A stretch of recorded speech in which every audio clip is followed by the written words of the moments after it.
Oke teman-teman, kita bahas dulu untuk sensor suhu ya. Nah, sensor suhu di Yamaha Vixen itu terdapat di sini ya, dekat dengan termostat. Nah, sensor suhu ini mengukur suhu dari air radiator ya teman-teman. Bisa juga disebut dengan ECT ya, Engine Cooling Temperature. Sedangkan yang motor tanpa ada radiator itu suka nempel di blok mesin, itu mengukur suhu oli ya, bisa disebut juga dengan EOT, Engine Oil Temperature. Nah, teman-teman, sensor suhu ini berhubungan dengan ECU ya.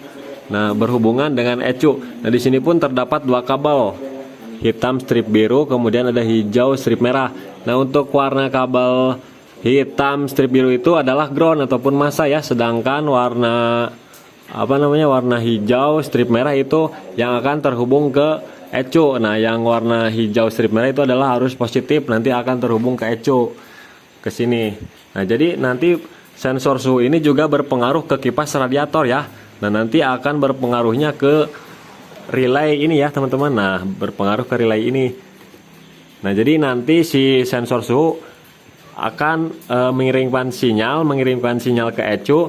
Nanti oleh ECU diolah. Ketika mesin sudah panas banget ya, kipas harus nyala. Nah, nanti si ECU bakalan mengirimkan sinyal ke relay ini melalui warna kabel warna kuning strip putih. Nah, ini adalah kabel negatif ya, dikirim oleh ECU massa ya, ground, nanti sehingga akan menyebabkan terhubungnya relay ini.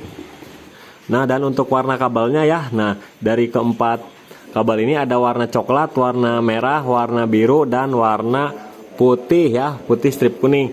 Nah, untuk warna coklat ini adalah keluaran kunci kontak. Jadi ketika kunci kontak on itu maka dia akan mengeluarkan arus, tapi ketika kunci kontak off maka dia tidak akan mengeluarkan arus. Nah, sedangkan yang merah ini arus standby ya dari aki. Jadi ketika kunci kontak off ini masih standby ya, nyala. Kalau kita cek pakai lampu itu warna merah sudah langsung nyala meskipun kunci kontak masih off. Kemudian kabel warna biru ini yang menghubungkan ke kipas ya. Nanti di kipas juga ada dua kabel yang arus positifnya dikirim dari relay ini. Nanti dari kipasnya juga mengeluarkan massa ya. Nah, jadi seperti itu untuk relay ini. Nanti kita akan coba tes ya cara kerjanya. Oke teman-teman, kita coba ya tes nih untuk relay kipasnya. Nah, kita buka aja ya. Nah, kita buka. Nah, ini ada 4 pin ya. Bisa menggunakan lampu, bisa menggunakan apa. Kita cek dulu nih. Ini ketika kunci kontak off ya teman-teman. Ketika kunci kontak off, kita hubungkan dulu ini. Yang ini negatif, yang ini positif. Nah, kita coba hubungkan ke kabel warna merah ya. Nih, ada kabel warna merah. Yang ini masukkan ke warna merah. Yang ini ke negatif, mana aja bebas, mau ke rangka juga nggak apa-apa ya. Nah, kita cek tuh di apometernya. Tuh, di apometernya tertulis angka 12,78 volt ya. Ini ketika kunci kontak off.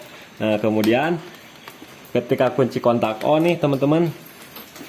Nah, on-nya kita kontaknya kita onin. Kemudian nih kita cek nih kabel warna coklat ya. Nih, ini coklat keluaran kunci kontak. Nah, yang ini ke positif.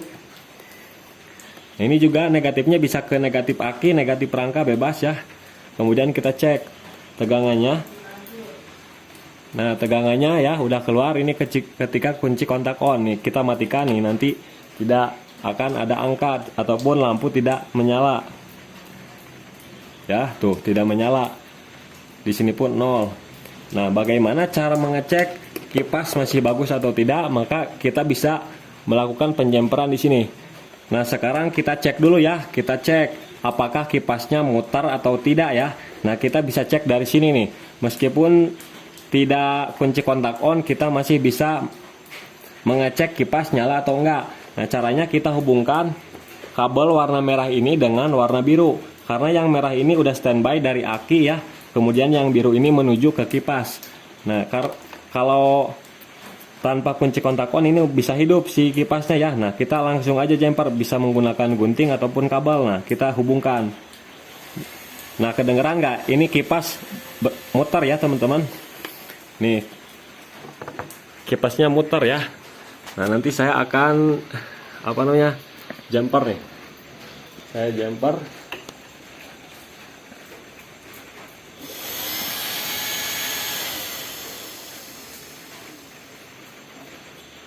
Nah ya, berputar.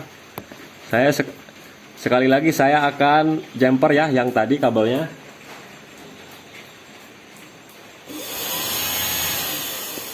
Oke teman-teman, jadi kipas ini berfungsi ya, masih aktif. Nah, jadi seperti itu cara pengecekan kipas radiator. Nah, jadi relay ini berpengaruhnya dengan sensor suhu ya. Sensor suhu ini, kalau misalkan sensor suhu rusak, itu si kipas radiator juga bakalan gak nyala kalau sensor suhu rusak. Oke, mungkin cukup sampai di sini untuk pembahasan relay kipas radiator. Kita pindah ke bagian komponen lainnya.